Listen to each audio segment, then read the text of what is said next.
Good evening, everybody. I'm Anil. I'm a colleague and accepting God's grace. I'm not drunk today. I'm sober today.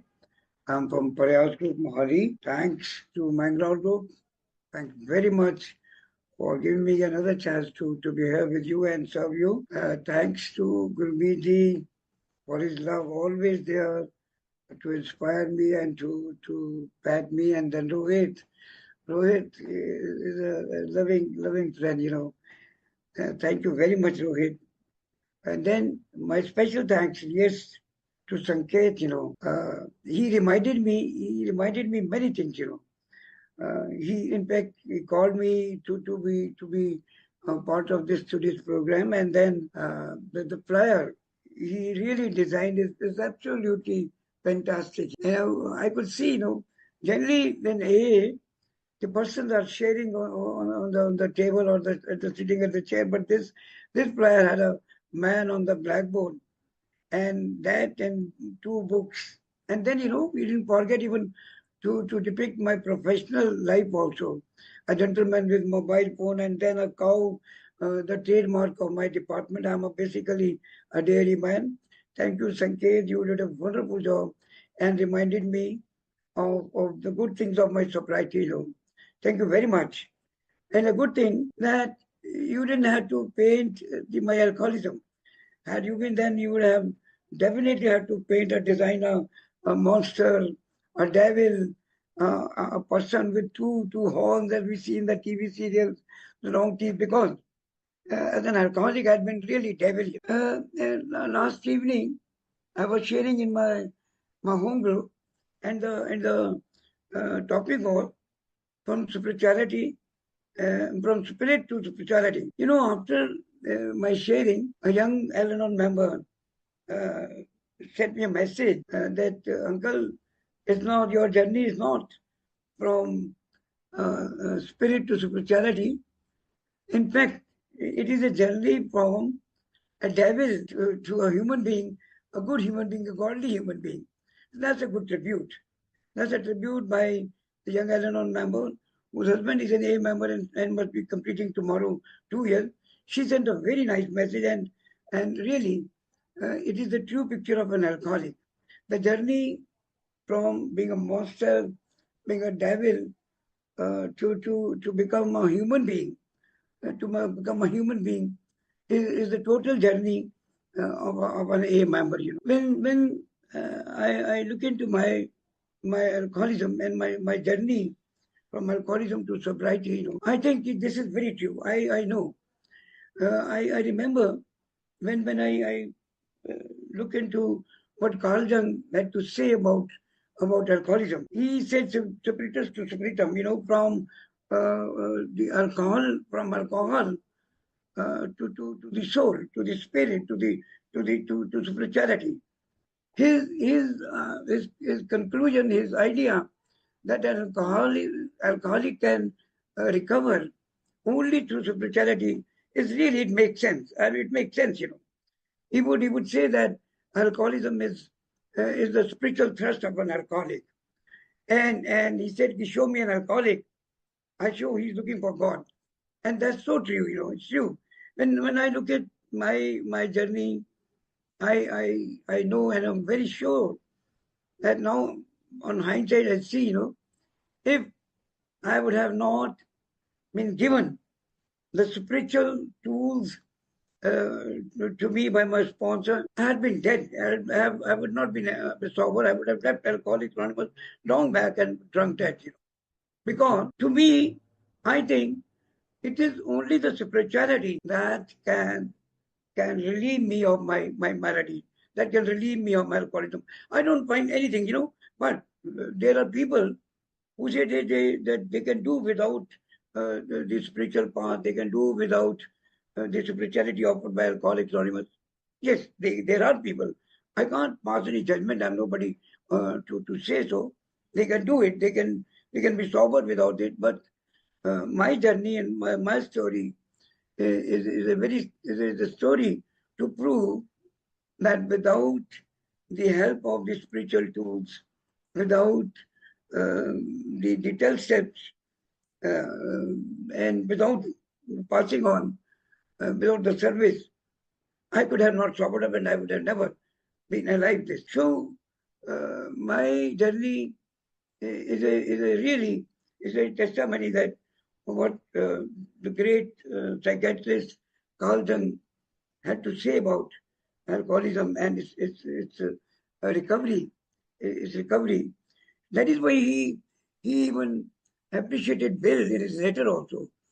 Because he said, yes, you have chosen a right path, you have given a right direction to the alcoholics, molding them, molding them towards God and giving them a spiritual tool so that they can recover and follow and recover. So that is what Alcoholics Anonymous has to offer us.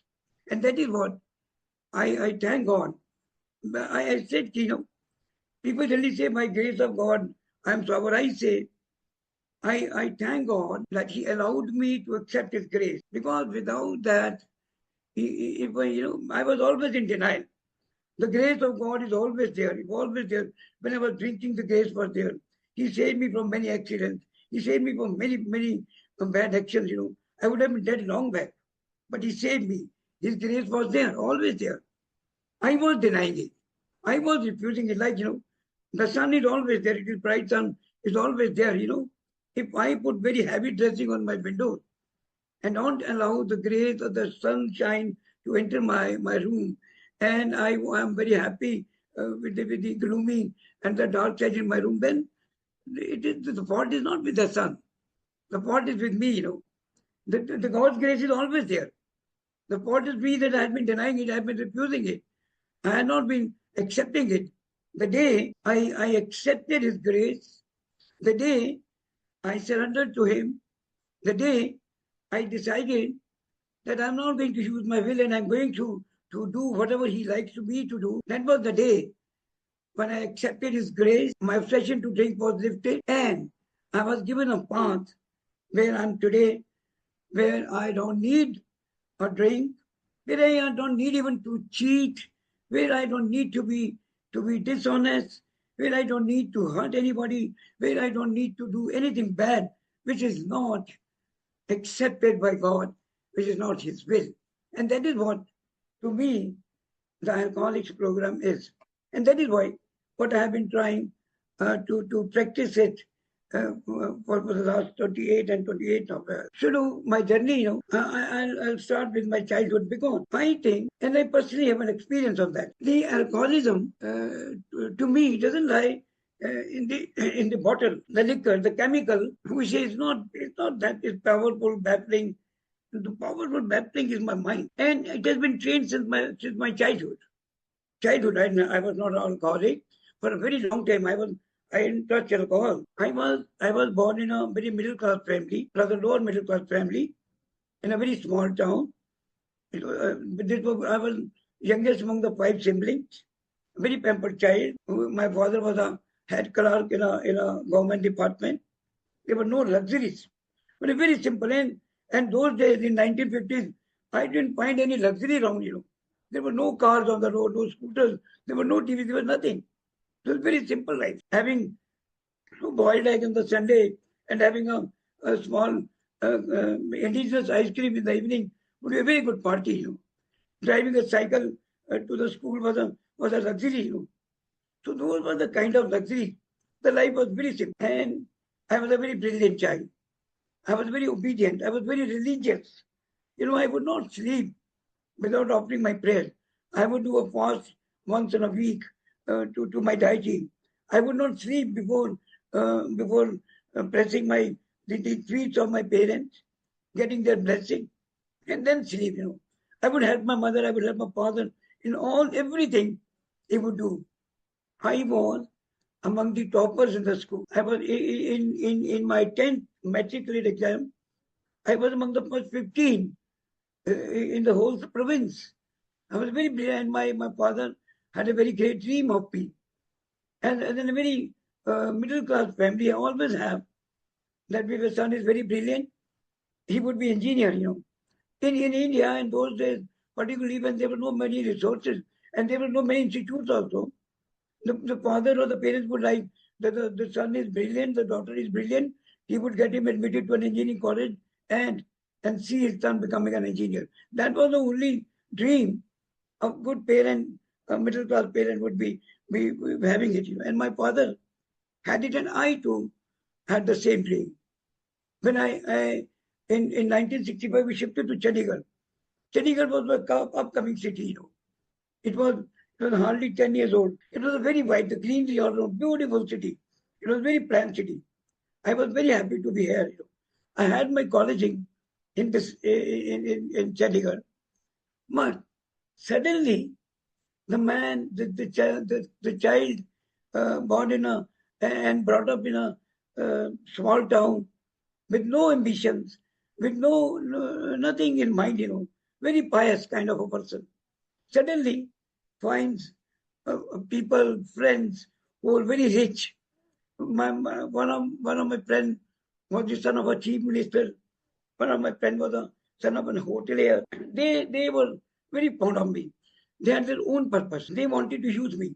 Since I was a very intelligent and very bright student, they would use my notebooks. They would have my help to in the examination. So they had their own purpose, and I had my own purpose. I was very selfish to be with them because to be friend with a son of chief minister or son of an hotelier who have cars on those times was a big boast for me. And I felt proud of it. I used to accompany them to the girls' hostel. On those days, nobody was drinking. Drinking was not, even the richest would not do it.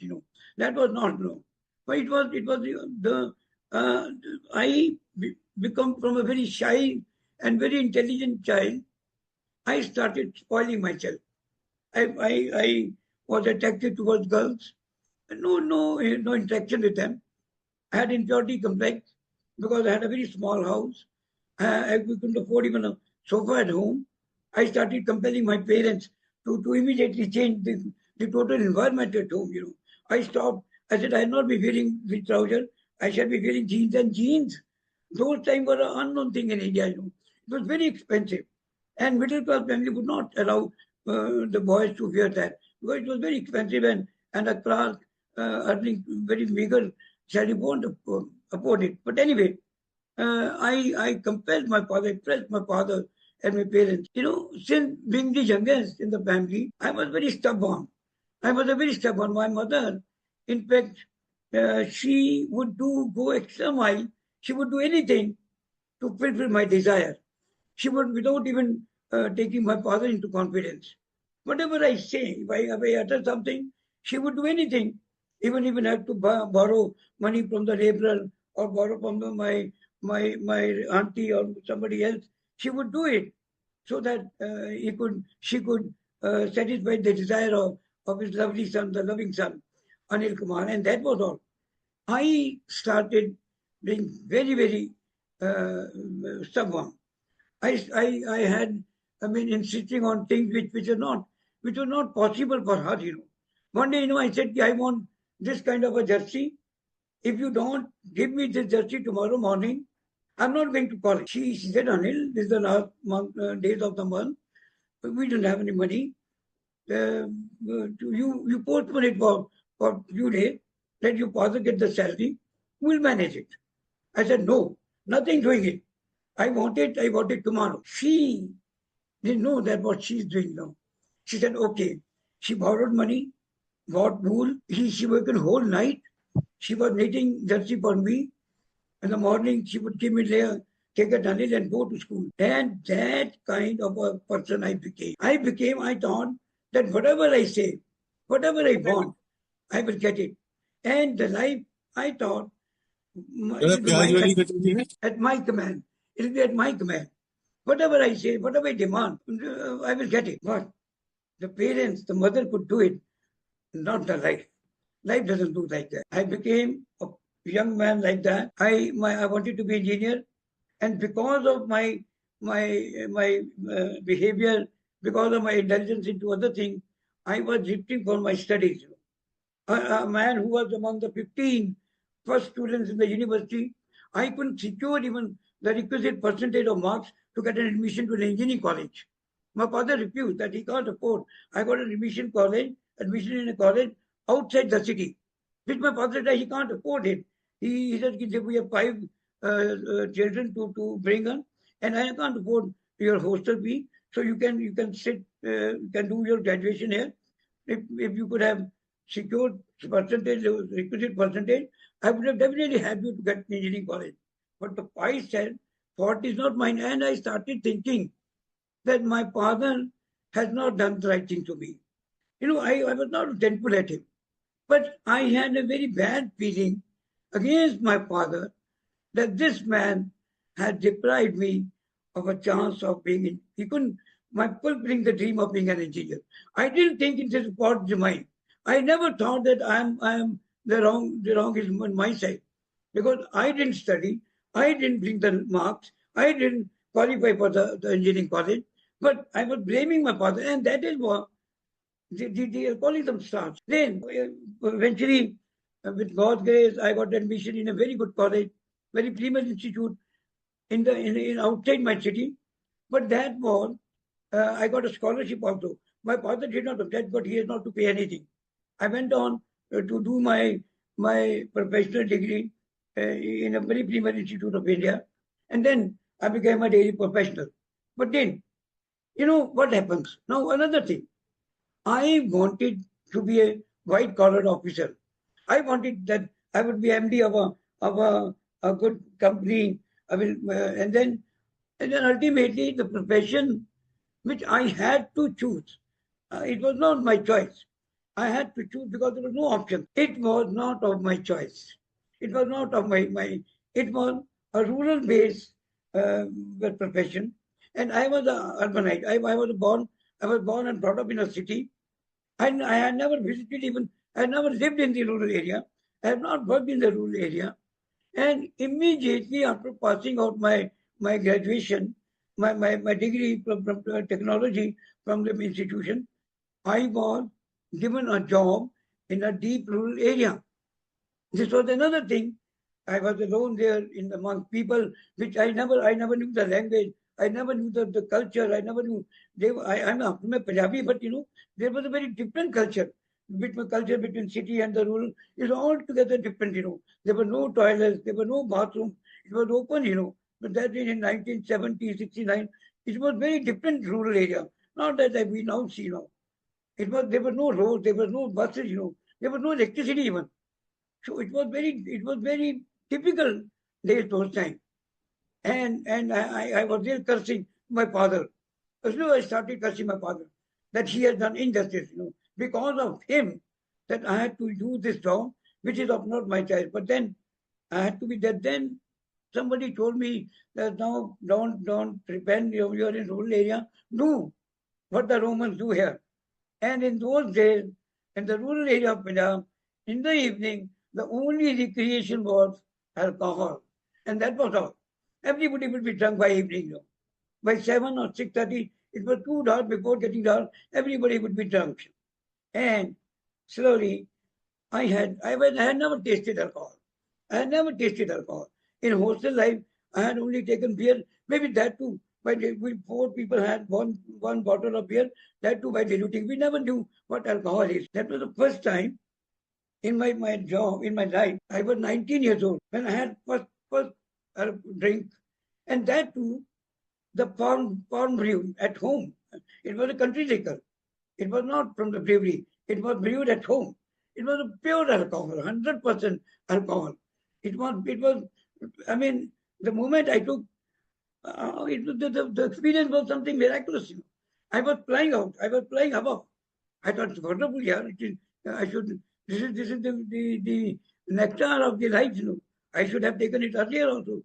And the next day, my worker who had been fermenting the alcohol there, he was preparing my food also. He was leaving. I said, "Where are you going?" His name was Gurmeet. Gurmeet, where are you going? He was living in the same village. He said, "Sir, I have done my job. I am going." I said, "No, where is the thing? Where is the bottle?" Okay, they said, "Don't take it. This is not for you. You are too young. You are from the city. It is not for you. You can drink beer. I will bring you beer tomorrow, but don't take it. It is very hard." I said, "No, yeah, it was wonderful. You go. You even give me the bottle. Don't put it in the glass. I will take care of it." And He left the bottle.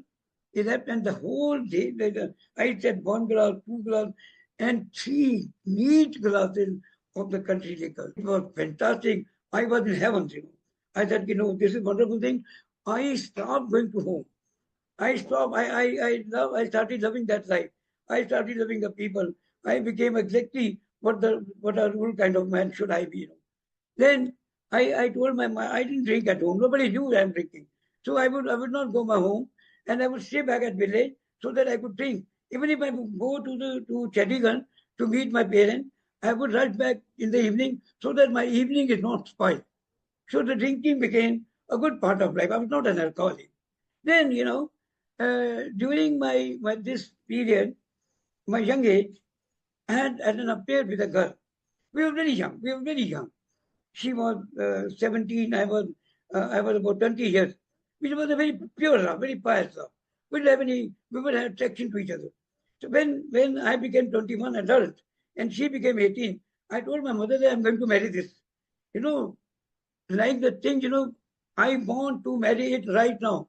She said, Pagalo, are you mad? Are you crazy? The girl is living next door.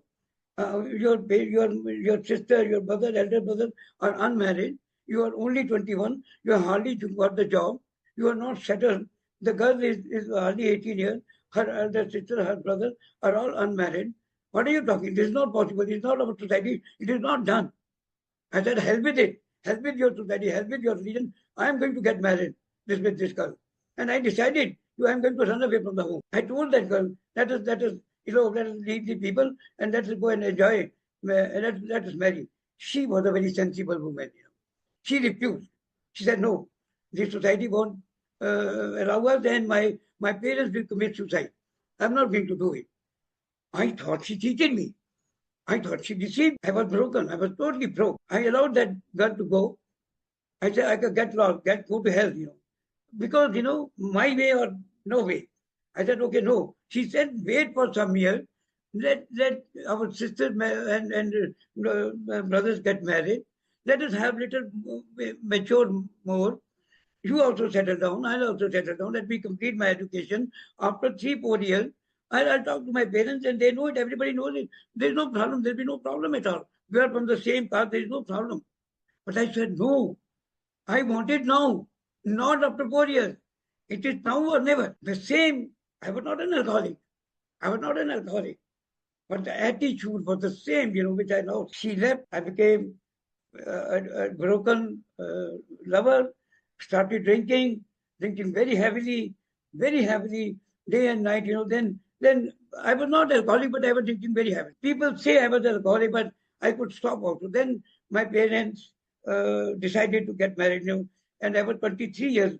Then they found a girl from within our relation, known family, a business family, very docile family, very conventional kind of a family, and I was married to a woman who had never seen the alcohol bottle in their homes. She had not seen even what is alcohol deep inside. And when she came to my home, she saw me drinking. I told her that I drink it sometime, and my parents also told her parents that our son is a very docile. He doesn't drink, he doesn't touch. So although I was drinking a bottle, you know, I was cleaning up a bottle, you know. But they would since in those days it was a stigma, no, but no parent would tell that our son is drinking heavily. So we got married, and then when she knew I'm drinking, it's okay. She adapted the atmosphere. I was not an alcoholic. The life became good. We had a good thing, you know. My first child was a male child, and unfortunately, that son died. My mother had taken my wife to a lady doctor a day before, but then in the evening, in the night, she had labor pain and she delivered. My mother called a local maid, those untrained, as the small towns have it, you know. We call them guys. So she got the delivery done, and the child was dead. The child was a stillbirth. That made me very upset. That made me very sad. And I became resentful at my mother. That had she taken care of my wife, had she taken my wife to some hospital, then this child would have been saved. I blamed my mother for a very long time for this.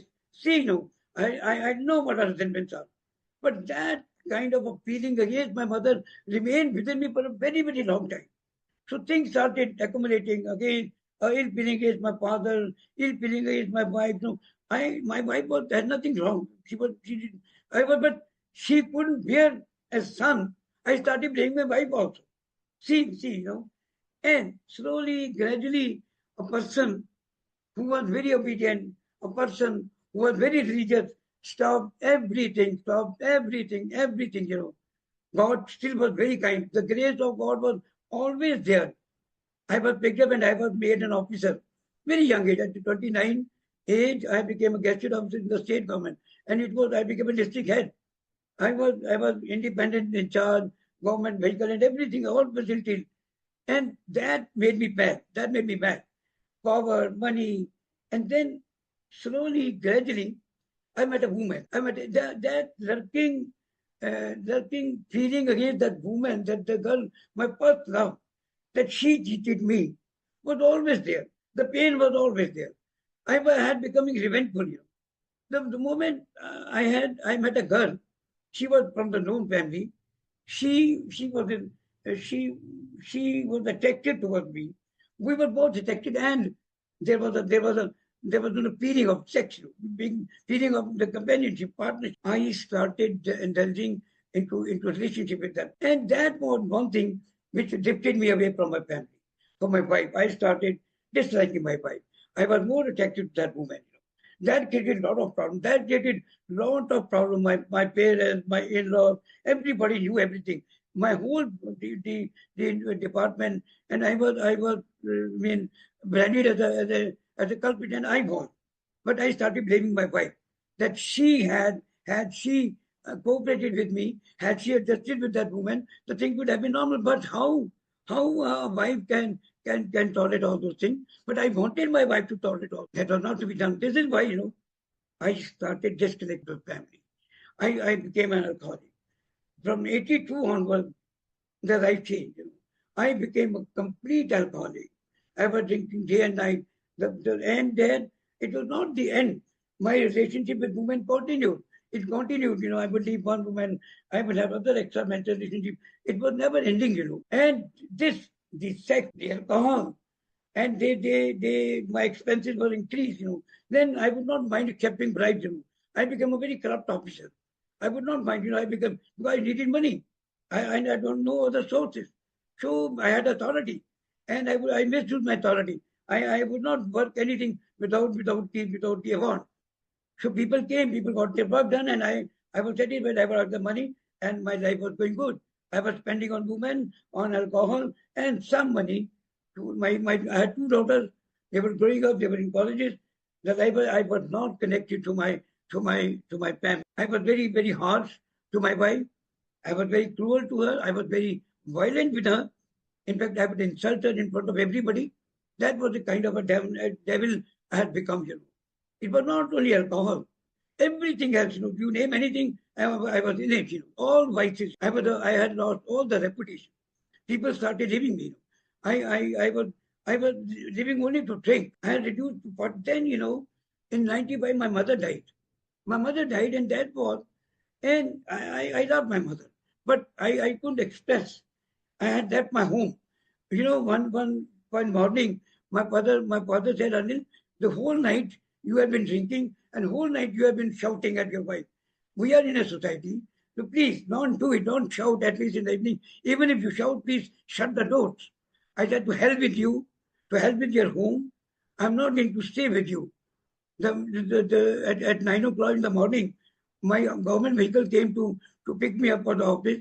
Instead of going to office, I pulled my wife and daughter, I put them in jeep, had one suitcase, and left my home. I still remember my parents came down. They touched my feet on the road. Anil, please don't leave us. Don't leave us. We are very elderly people. Please forgive us what I have said. I said, hell with you. You are very, very boasting about your house, because it was my father's house. To hell with your house. I will make another house and live there. I'm not going to come back to you. Even if you die, I'll not come. I was drunk that day. I left the house. I took a house on rent in the same city and started. Even that gave me independence to drink more, to bring women at home. I used to bring women at my home and ask my wife to serve them. I asked my wife to bring them lunch, bring them to serve them. And if she won't ask me, you are a stupid, you do not know, you are uncultured. I have a girlfriend at my home. Why don't you offer her good lunch or tea?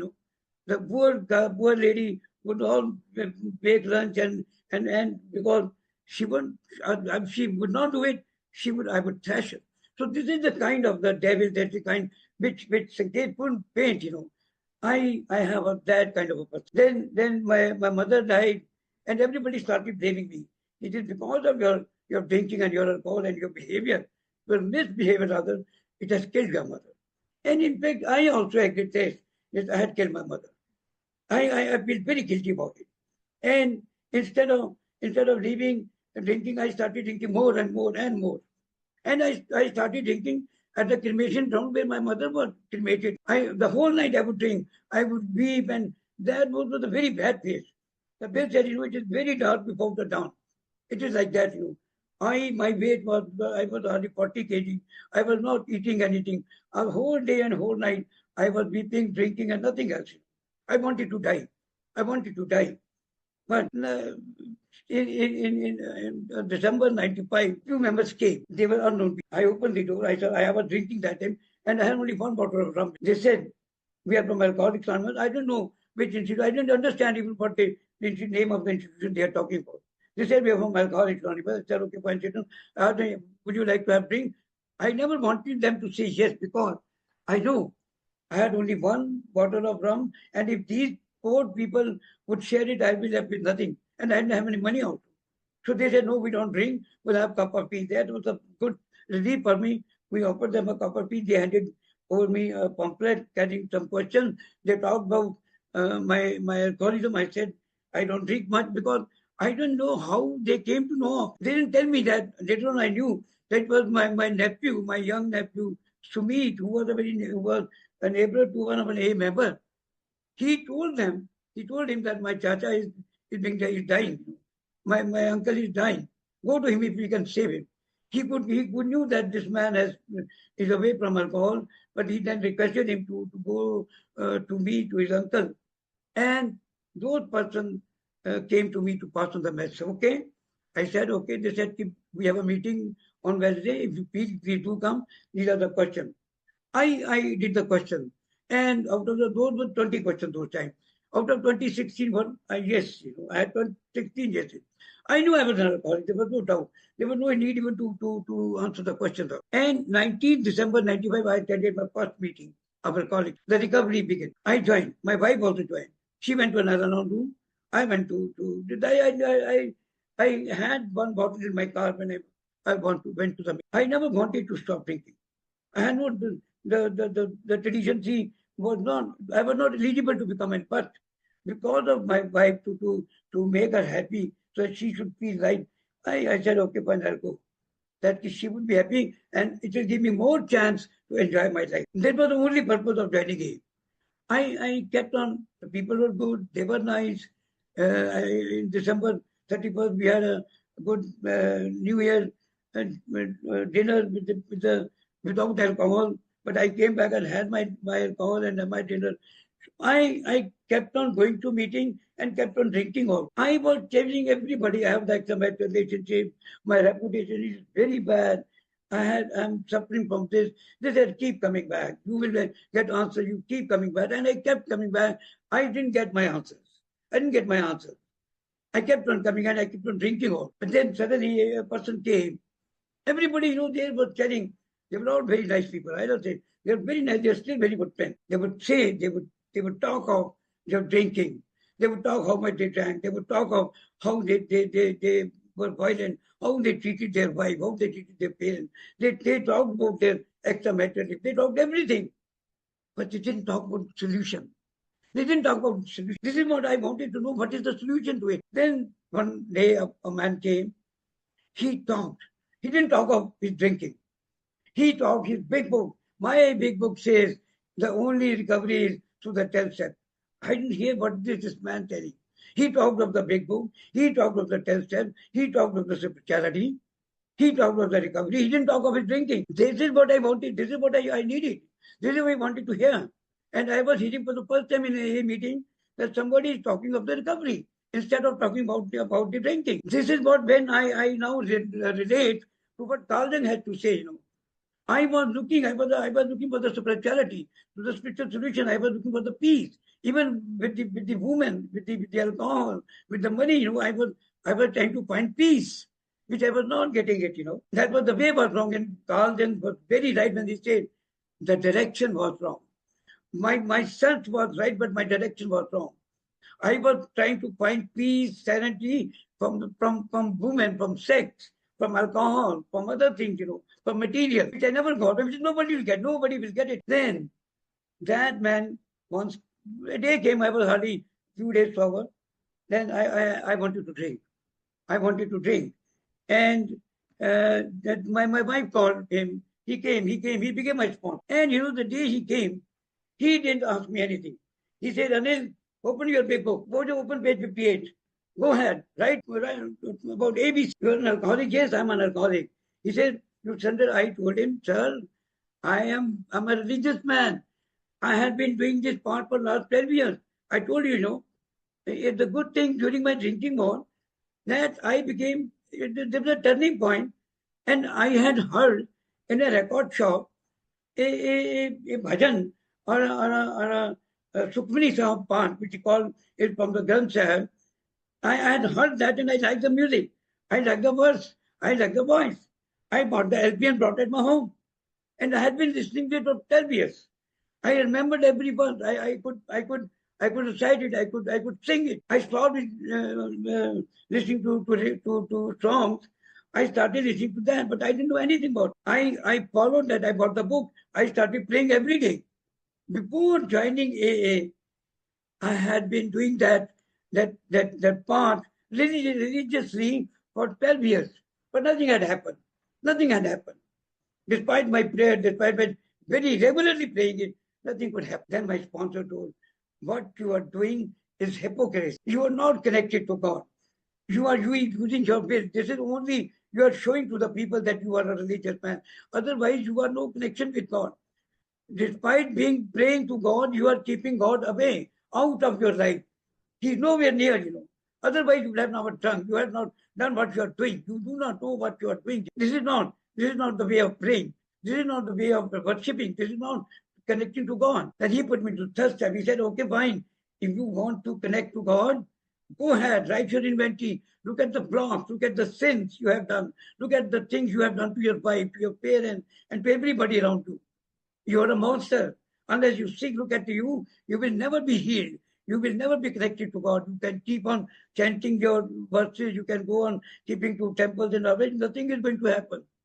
You have to look at the blocks you have created between you and your God. You're not connected to yourself, not to God, not to anybody. And that mother really changed my life. I did my inventory, I did my fifth step, then, I still know the working of the sixth and seventh step was the most essential and very, very, there was a turning point. I didn't want to leave that woman, like Samantha, because I was not drinking. I stopped taking bribe. I became very honest, everything to my wife, to my children. But what is the harm of keeping the relationship with the other woman? Then I realized that it is dishonesty. Dishonesty doesn't mean I'm not taking bribe. Dishonesty means even if I break the red light traffic rule, I am dishonest. If I'm going to other women, I'm being dishonest to my wife. Even if I'm sincere to my wife, but going to other women is definitely my dishonesty. That's not my idea. As a religion which I belong to, won't allow me to have the second marriage, won't allow me to have the extramarital relationship. Then I had to work my seventh step very religiously. I had to, because I now very sure these are the character defects which are killing us. It is not the chemical in the bottle which kills us. It is the character defects. They are the blocks. They block me from God. They block me from the men. They block me from being connected to myself. Unless I work my seventh step, Unless I'm on ninth step, my resentment will never go unless I complete my ninth step. Unless I remove my defects, I will never be serene. My serenity would definitely is directly proportional to the volume of my defects. My serenity I would not be serene if the volume of my defect is very high. I will never be able to accept the thing if my volume of my defects are very high. My 10th step daily reminds me, 10th step daily reminds me, what's your 7th step? What's your 6th step? Gurviji sent me a book, Drop the Rock. And yes, it is not dropping the rock, it is dropping the mountain, which I'm carrying at my back. Working of 7th step is dropping the mountain, which I carry for a very long time. Unless I remove that mountain, I will never be able to reach the step 11 because step 11 is the ultimate objective of an A member. It should be. Maybe people may not like it, but for me, step 11, from 3 to step 11 is the journey. Out of that, I have to pass through 4th, 5th, and then 10th step every day, doing my 11th step. Now, my relationship with God is wonderful. I talk to Him. I'm related. I'm connected to Him. He listens to me. I listen to Him. I do whatever He directs me. And that's what I'm doing. It's beautiful life, wonderful life. I don't use my will. I am not honest, but I'm not dishonest at all. I am not maybe selfless, but I'm not selfish at all. I'm not fearful. I may not be. I may be fearful at times, but my faith is too strong. I mean, despite being feared, I remain committed. I don't. The fear doesn't disturb me. It doesn't make me stray from my duties. I'm 75 years old. The 2nd May, I turned to 75. I had many problems. But now, despite all the problems, I'm a cancer patient, I had a brain stroke, everything, not a problem. I have a divorce in my home, everything there. But despite that, I'm grateful that I'm connected. This is the journey. But I said, at one point of time, in 2005, my wife had tuberculosis of spine. And then again in 2011, she again had a relapse and she had a tuberculosis of spine. My daughter had divorced that time. I was very upset. I was very, very upset. And despite I was quite sober that time, I was very, very, very connected to God. Also. But see, I complained to God. I really complained. I said, God, you are not kind to me. I have been praying, I have been doing everything. Whatever you do, whatever you guide me, I do everything. But what are you doing to me? You're very unkind.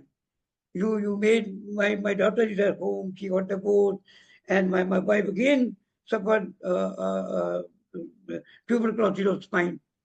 You are not a kind God. And see, he gave me his reply within 15 days. I had a cancer. And after 15 days, doctor diagnosed me, ANIL. Sir, anybody with you? No, I am alone.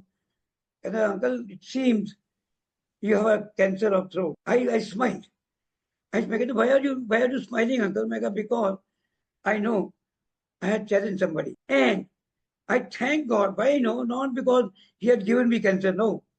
I thank him because I stopped smoking there and then. I was smoking despite my very big trial in sobriety. I stopped smoking and I thank God. And that was a small pat from the father to the son. He said, Anil, don't do it again. Don't do it. You did it. You challenged your father. Don't do it again. I said, yes, boss, I'll not do it again. And that was my lesson to me. Never challenge your father. Never challenge your father. He can do anything.